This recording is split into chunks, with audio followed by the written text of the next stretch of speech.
name is Lauren. I'm an MLIS grad student and the Student Advocacy President at San Jose State University.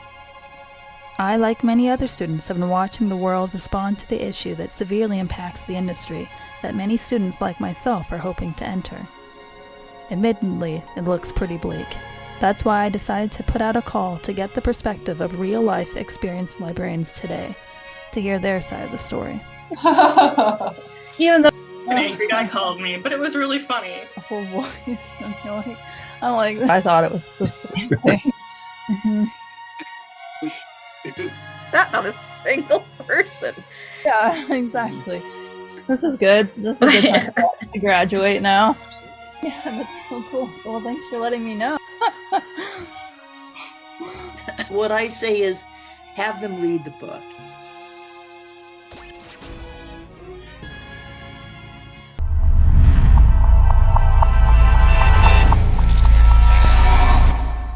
I am the former chair of the Intellectual Freedom Committee of the Minnesota Library Association. For the past 2 years, we've had a lot more activity than in past years. We've had book challenges, book bans, we've written letters of support to various local libraries, and we're trying to get more school libraries involved too. So I got started on that by just trying to get involved in the Minnesota Association, and it skyrocketed. So I've done panels at the Library Association the past 2 years. I've talked to local libraries. I've done Zoom calls and questions and written many letters. So I really usually focus on policies. So the really nitty gritty, boring contract stuff. So every library should have a policy. So a collection development policy, which library students will really get to know in their classes, especially if they work at a library. Unfortunately for school libraries, it really depends on their administration, who's in charge. And it's really frustrating for them because they're so limited in what they can actually choose for selection for a lot of schools.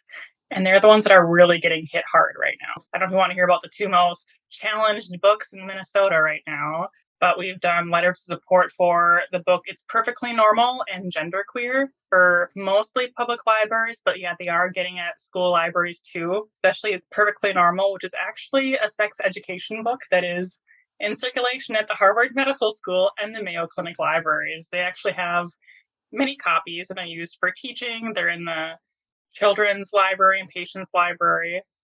So it's just really interesting what people are trying to challenge and go after, especially since during COVID, when a lot of people were working from home with their kids home, they were starting to notice what their kids are doing in school or like what they're bringing home and what's going on. Not that they never had access to that before. If they wanted to see what their kids were doing or were at libraries or the curriculum, they could find that out. It wasn't hidden, public knowledge, but suddenly they got bored and nosy. But challenges and book bans are nothing new. They're just extremely increasing. And groups like Moms for Liberty, if you haven't heard of that yet, they're annoying, to put it lightly. We noticed an increase recently, and that does seem to be the case. Yeah, the past chairs, they're like, we haven't done anything in years. It's been really slow. It'll be a pretty easy committee to be in charge of. And then, no, I wrote letters of support almost every other week, and we're talking to libraries and trying to get people to go to board meetings, the library board meetings and school meetings, just so there could be someone there to be like, hey, let's not ban or censor this book, what you view as inappropriate or immoral is, you can prevent your own kid from reading something, but doing that for other kids and other people is not okay. I've spoken to a few school librarians, and I've noticed is that a lot of school librarians can feel isolated because they are usually the only person in potentially in their school that is doing what they're doing. And it's so horrible for them. Like, we're trying to get more school libraries to go to our meetings and be in the committee, so we're changing our days and times for it. We meet once a month. It's beneficial for them so they can actually get the help that they need and get their voices heard. That's good to hear from somebody who's on like a committee like that, because hopefully public libraries have other librarians to rally around them, if nothing else. The librarian may not always see eye to eye with their own administration. And a lot of school libraries in Minnesota, they don't have actual librarians, they have media specialists, but it's so limited on what they do.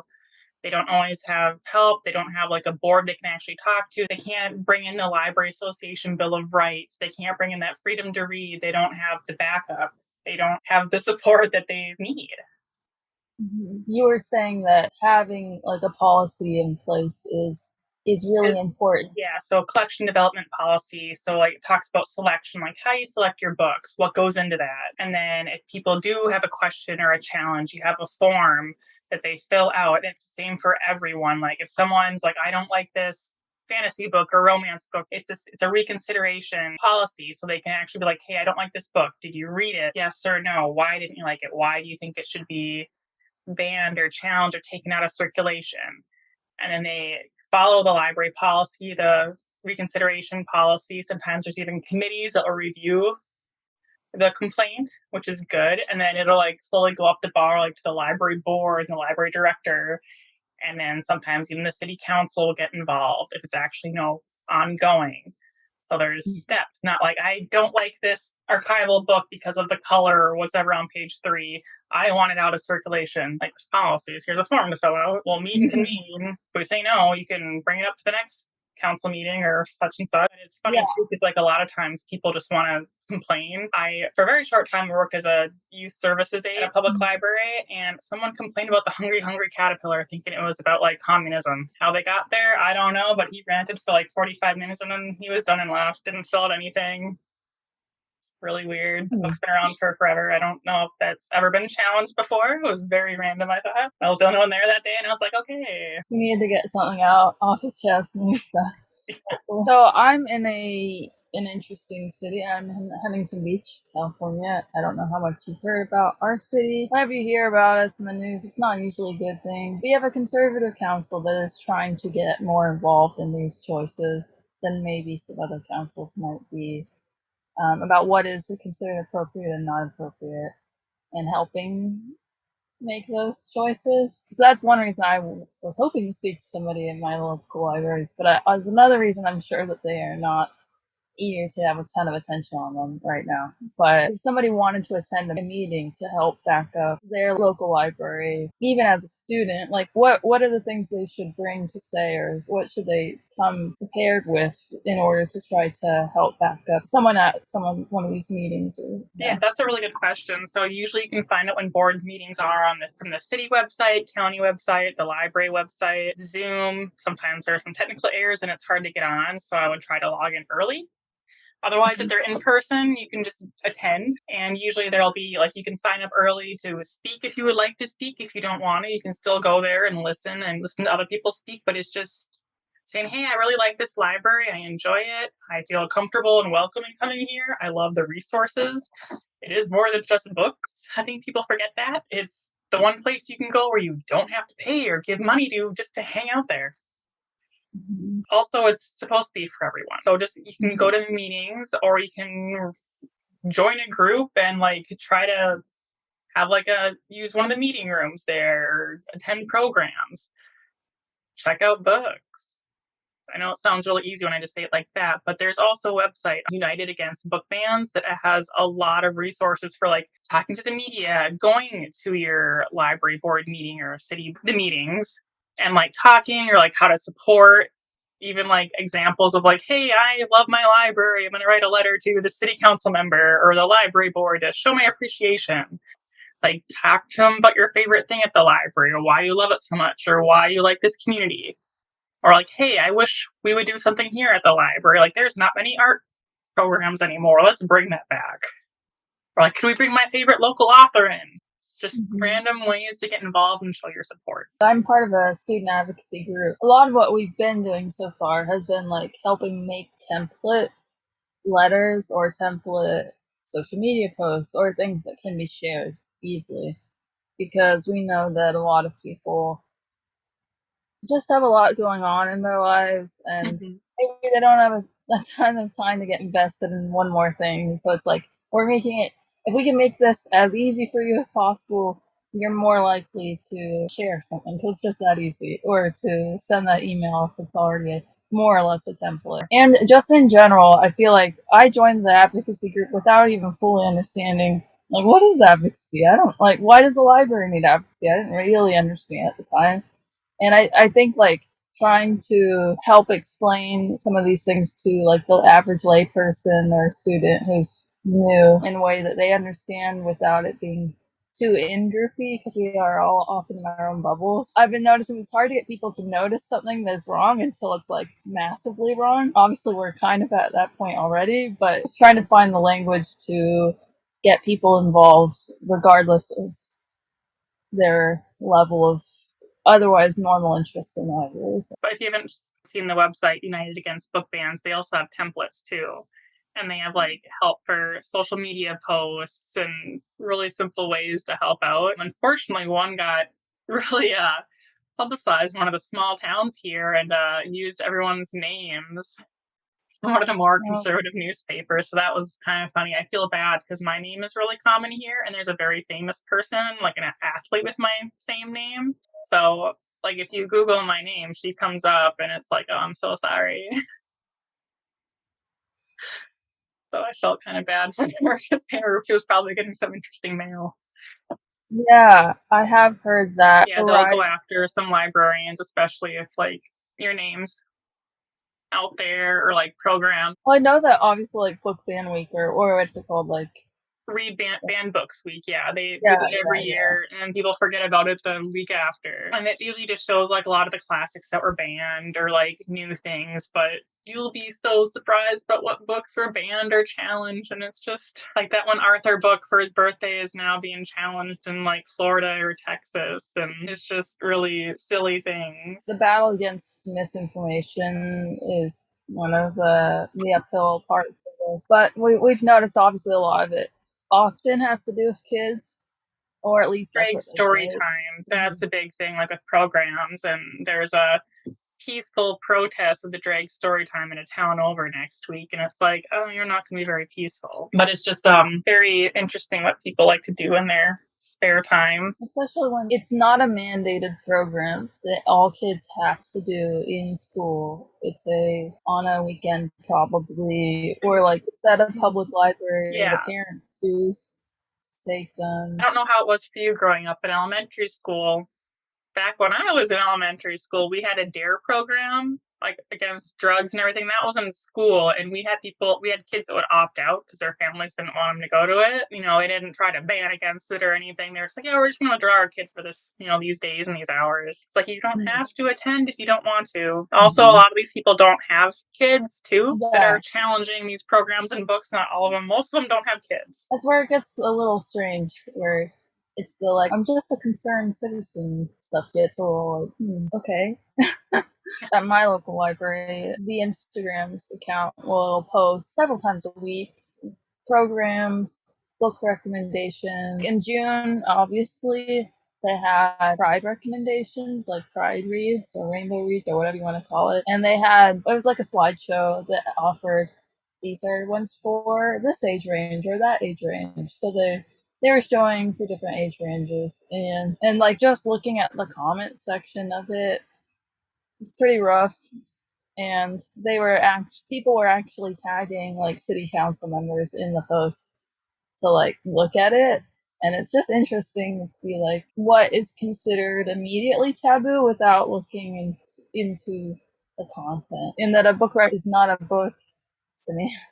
Yeah, we had book lists too at a lot of the public libraries we worked at, and a lot of the library aides and assistants would be the ones making the book lists. Have you had any luck getting attention on social media versus in person when it's come to the advocacy that you've been involved in? Like, what has been most successful to you, do you think, for you? Writing letters of support for the library, especially if you have like an association behind it. So we've done that for a few libraries, like I said. Social media wise, depending on how snarky I'm feeling that day, like it can be pretty impactful. So I moved. I'm like 6 hours south now, but they're getting a new library, and someone was complaining on social media about how the taxes are going to this and no one uses it anymore, and it's all a woke agenda. And I did a couple of paragraphs about like why that library is so great, and even though how they had such a low funding, like the lowest funding you could possibly think of, and they do amazing programs and outreach for their community.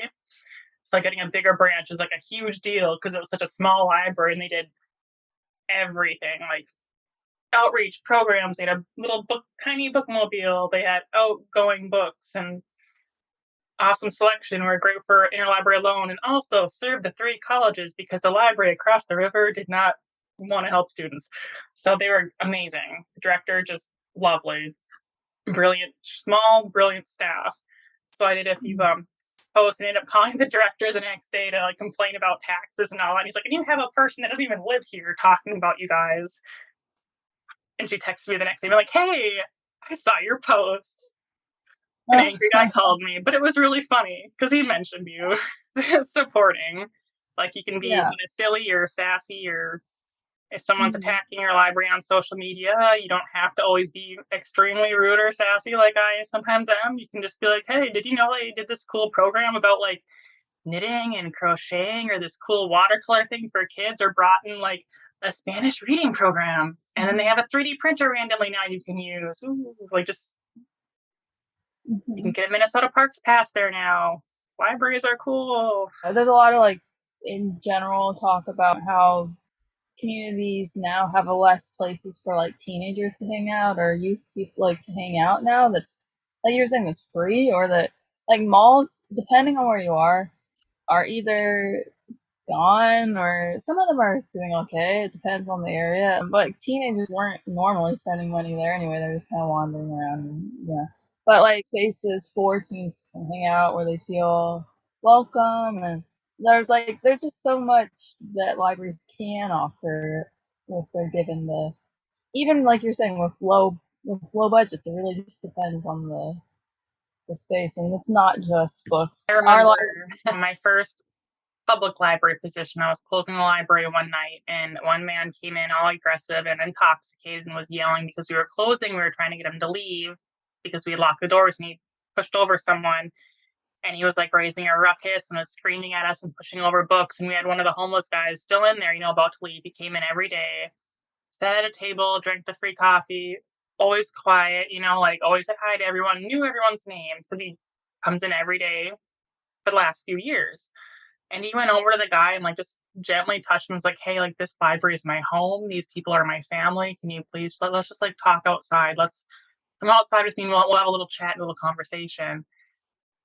Got that guy out there because it was just 2 female workers like in the library, and this like huge man came in, and he got the guy outside and got him calmed down. He's like, yeah, I don't want anyone fighting in my home. Like, I'm here every day. Like, don't do this. Like, I need this place. Don't yell at my family. And it was just really eye-opening how much he depended on that public library every day. In the winter, it was really cold, and summer really hot. This place is always open. Our city's talking about closing 2 branches now. And it's like, what is happening? Our library refuses to open branches here. And it's a problem because we're a pretty big, I think it's a big city. People call it a small town. It's like the 3rd biggest city in Minnesota. I'll say that much. And the library is downtown. But it's a very well-funded library. Like, there easily could be like 2 branches on the other side of town to help people come here because getting downtown is crazy. But they refused to do so. And it was always funny because my hometown had a few branches. Right. It was smaller than here. Right. So, like, funding-wise, my hometown also did not prioritize education or libraries. So the fact that they had multiple branches and were doing fine, and here it's a more library-friendly place, and they won't open branches. It's a fairly big city, but it's very spread out. Like, California's pretty spread out, unless you're like in San Francisco or whatever. But like, I don't go downtown that often. It's like a very beachy downtown area. But I went recently, and they have a small library down there, and that's one of the ones they'd be talking about closing. And I was just like, this is so lame, because this is one of the most walkable areas in Huntington Beach, and tourists or just people who are spending their summers down by the beach could just walk to, like, go to the library. And this is the one you want to close down. It's just so. And having an actual accessible library space is a big thing. Like, having it be a place we can actually walk to is huge, because a lot of libraries, you can't really do that anymore. You can't walk to it. It's not within the range. It might be on the bus line, but like, how many different bus stops you're gonna have to go to and like transfers before you can get there. And then Right. parking, people that drive and park, you have to pay for parking, or you're not gonna be able to find free parking anywhere near it.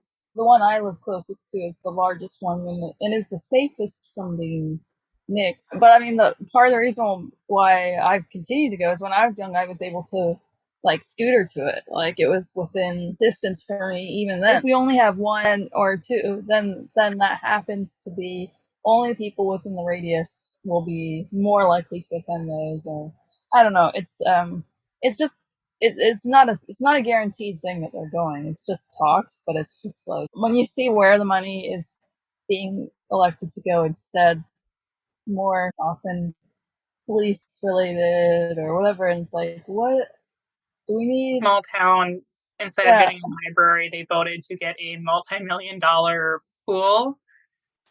And a place where you only can use the pool a few months out of the year. Ah. And in a small town. Mm. So that was interesting. Yeah, as I talk to more people, it's like the heaving sigh everybody has of like, oh, this is great, isn't it? When I graduated from undergrad, I was getting my minor in journalism. And then as I was finishing, I was looking for journalism fellowships, etc. And it's not that it's gone, but a lot of places have disappeared. And I obviously don't hope for that for any industry, but it's just a very complicated time to be involved in a lot of these great institutions like libraries or any of these. In San Jose, they only have like one course, and it's the intellectual freedom course, which I took. They need to have more on it because there's so much you can cover on like intellectual freedom, censorship, book bans and challenges, and policies. Policies are so important for libraries, and the fact that people don't know about them or they don't update them, you really need to update your policies like yearly. Like check them over because they're so important. They're so vital to like how libraries are funded, how where resources are going, and like for the protection of the library workers. I mean, I would imagine, especially in smaller or less funded libraries, like it's very common for librarians to wear multiple hats and have to do lots of things. So I can see how certain things could accidentally slip through the cracks or not be noticed until it's a big problem or whatever. What are some things that people should notice or pay attention to add to their policy that maybe they might be missing? I'm so glad you mentioned that. So selection development policy, have it thorough, like selection policy, why we choose the books we do. Oh, we're reading this collection. This is why we read books. These are for this reason, for books that haven't circulated in years, books that are outdated, books that we don't have room for that haven't seen circs or they're no longer like valid, or like for like your medical library, like, oh, this nursing book's 10 years old. We can't have it or else we're going to lose accreditation. And then, challenges, reconsideration policy, how this works, a step by step of each step. Like, so you write a complaint. Here's the form for that. This is where you send it to. This committee we have. Committees are important. Might be boring, but they're very important. How the committee decides on if we should get rid of the book, if we should keep it, or if it needs to be another meeting needs to be held because we can't figure out if this is appropriate, this is inappropriate, or what appropriate standards are for this age group. Some things are weird. And then if the person who did the complaint doesn't agree with it, where does it go next? Does it go to another committee, the library board, the city council? Who's involved in that? So reconsideration policy, reconsideration committee, and then knowing who's on the library board, who's on the city council, the higher ups, who's the library director, who's under the library director. How often do you guys meet? When are the library board meetings? When and how often does a reconsideration committee meet? Who's on that committee? Where do you send in complaints? Where do you send in questions? Where are the policies? Having the policies easily accessible in the library in a PDF, easily accessible, easy to read. And then also having a disclaimer about the library Bill of Rights. is a huge thing in the Freedom to Read project, and like why we keep certain books and why we don't. Like not just withdrawals, but like, oh, this book is no longer in publication. Oh, the Dr. Seuss challenges and book bans. No, it was a publication thing. No one was reading them. No one was checking them out or buying them. So they stopped printing them. That was a big thing for a while where we were. So that was, sorry, that was a deep dive into something else. It's just a bunch of little things that separately are like, oh, it's not that big of a deal, but collectively it's like, okay, this is a lot of things go into these policies. Part of my grand vision was originally like, oh, everybody has a universal policy, which obviously the more I talk to people, the more that's not. I mean, they're similar, but they're not the same. I almost feel like at this point it should be a required part of a library website to have that PDF you're mentioning, but then to also have like a how do we choose our books, like a FAQ. You know, how do books end up in the children's section? How do books end up in the teen section? How did this happen? Like, because I think that's where you get the most questions about, and the most misinformation happens about how did this explicit book end up in, and it didn't. Like that's the thing is it wasn't there, but it was made to look like it was there, or the book doesn't have explicit content in it, or whatever it is. But I think for the parents that are genuinely misled or just don't know, like it'd be good to have like a direction to point and be like, this is how we do it. This is the demystifying process. And I know that that's like what the development is, but I think just any sort of not dumbed down, but like as simplified as possible would be good, because that is part of what I'd like to be able to do for this. But I'm hearing that it's not like I can just say this is what always happens, because it's a little bit different. Like you said, not everyone agrees on the same thing. Yeah. So like the reconsideration policy section and the selection policy would be like the framework for any person or group that has a complaint or a formal challenge, not just complaining about the Hungry Caterpillar. And then a procedure for following the complaints and considering challenges, but it needs to be like clearly enunciated, like this is what this is. This is how you have to do it. You can't go above to the director or the city council, which a lot of people like doing. And like policies need to address it. No materials be removed. No, what I personally believe, not all policies are like this. Everybody has their own, but like a policy should stress that no materials will be removed without following the full reconsideration policy, and no materials removed until like authority of a administrator. A lot of people remove like the books from circulation and shelves before a decision is reached, and that's like, oh, really? Mm-hmm. So a formal procedure, so important. Mm-hmm. And then also American Library Association has like, if someone, is challenging something or wants something banned, you can like report on there and you can be anonymous. No one has to know it's you unless you want them to. Those statistics really helps out. So other libraries and like organizations know, okay, this is another book that the Moms for Liberty or whatever group wants to ban. Yeah. So like we need to start like advocating and get resources out for people. And like who wants to censor something, because libraries are for access. They're for everyone. So when censorship and challenges and bans start like this, that's cutting off access to information, and that's not okay. Even kids have First Amendment rights, like freedom to read, freedom to choose. So I'm hearing more about Moms for Liberty as I talk to people. I guess what I'm worried about, I think the opposite version of what I'm doing is like, do they, or is there a world in which I imagine they know that they have to fill out a handout, for example? They know they don't care. They have a list of books and they just go and bombard everyone. They don't follow the policy. They go straight for the director, the city council member, because we have people like that here that are trying to do that. And it's like, no, you don't have to respond. We just send you the form. You have to do this. Go out and do your peaceful, angry protests, but you haven't filled out the paperwork. You haven't done anything. Right now you're just being a silly person. So not coming in with like a Cliff Notes complaint to always fill out. That's probably good. Or they don't read, like a lot of them too, and they do actually fill out the form. I haven't read it. I've seen photos of this book and it's inappropriate. Yes, it's a sexual education book for kids. There are going to be interesting photos on there because it's for education purposes.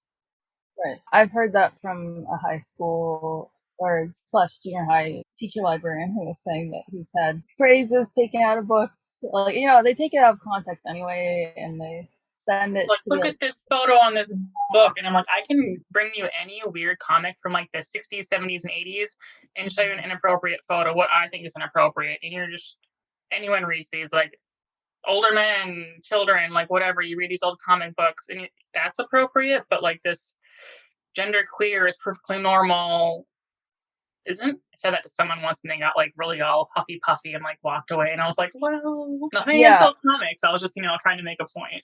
So because you've been seeing this at a state level, what are you either most concerned or both, or most concerned or optimistic about, like with the trends? I'm just really concerned about the actual library staff. There's been a lot of burnout. People are quitting, especially teachers, teacher librarians, media school specialists. They're really getting the brunt of this. They're getting the short end of the stick. They don't have support. They don't have anyone to back them. It's horrible. I am optimistic, however, because more people are learning about this. They're seeing how, I'm not uneducated, but like how silly some adults can be about this. And I use the word silly because they are. They could seriously get a better hobby, like get some sidewalk chalk and chill out, play Scrabble or something. Like there's so many other things you could do with your time instead of just screaming at librarians that are trained for this. You go through years of school, a bunch of training. They know what they're doing. Like I said, there's policies for this that they have to follow. There's rules. And just because someone wants certain things to be banned because they don't agree with it or like it, doesn't mean they can do it for everyone else. If I don't want my kid to read something, she's not going to read something. Or she'll like sneak it behind my back and do it anyways, like everybody else does. So it's just a control problem. People want control. What advice would you give for people that are heading into these fields? Like I'm in a class, for example, where like in most classes you have a discussion board where you say, I'm so and so, this is what I hope to do when I finish. And I noticed a lot of future teacher librarians, which is great, but you can tell it's a different environment to be going out to do that. Like how to steel yourself against what is currently going on, and unless suddenly the tide changes and people find a new hobby that they're mad about. Find a niche. If you can get your job to pay for it, join an association, join a group. If you can't get them to pay for it, just slyly find out when their meeting is and join their Zoom link. Like we have people that join the Intellectual Freedom Committee through MLA, our meetings. Do we check if they're members? No, because we want people to come, especially school librarians. We want to help you out. Just try to find a community of other like-minded people. Know that it's nothing. For some people, it is not really personal. It's people have an agenda. You can't please everyone, but you can always distract them by calling them silly. Don't do that, but I do that. So it's a funny word. Adults don't like to be called silly, but it usually gets them distracted enough. You're not alone. Things are going to happen. Not every day is a good day. Get a pet if you can. Attempt to have a work-life balance. And then no matter what, people are going to be angry and crabby. And that's probably just how they live their life every day. It's nothing on you. They're going to call you names. They're going to get mad and say, I'm going to talk to your boss. And go ahead. Have fun with that. Or you can't always change everyone's mind. You can't argue yourself into getting their views changed. It's a hassle. It's really stressful. Try not to overthink it. I feel like in some libraries' cases that there's a desire to almost pretend it isn't happening because you don't want that extra negative attention. But it's in other cases, it's just impossible to pretend it isn't happening. And I can understand not wanting the negative attention, obviously, but there's still like a need to, I think, if you can, be steeled against the point in which you can't pretend that it's not happening. If it's happening somewhere, it's happening somewhere else too. Like you're not going to be the first person or first library to go through this. You're not alone. It's a horrible situation to be in. Do your best. Really, there's only so much you can do. You can try your hardest. You can argue everything. But you still, at the end of the day, have to make sure that what you're doing is sustainable. You don't want to burn yourself out. You don't want to be so stressed out when you go to work every day about one specific thing that you can't enjoy your life or enjoy the profession you got into and like why you got into it in the first place. You want to take it seriously, but you don't want to hate every day about it. Is there anything that we didn't cover that you think that we should still talk about? Just be aware of what's going on in your local community. Go to meetings, board meetings, know your staff, tell them you appreciate what's going on at the library. Keep checking out books and going to programs. I appreciate you taking the time to go over this with me. Of course.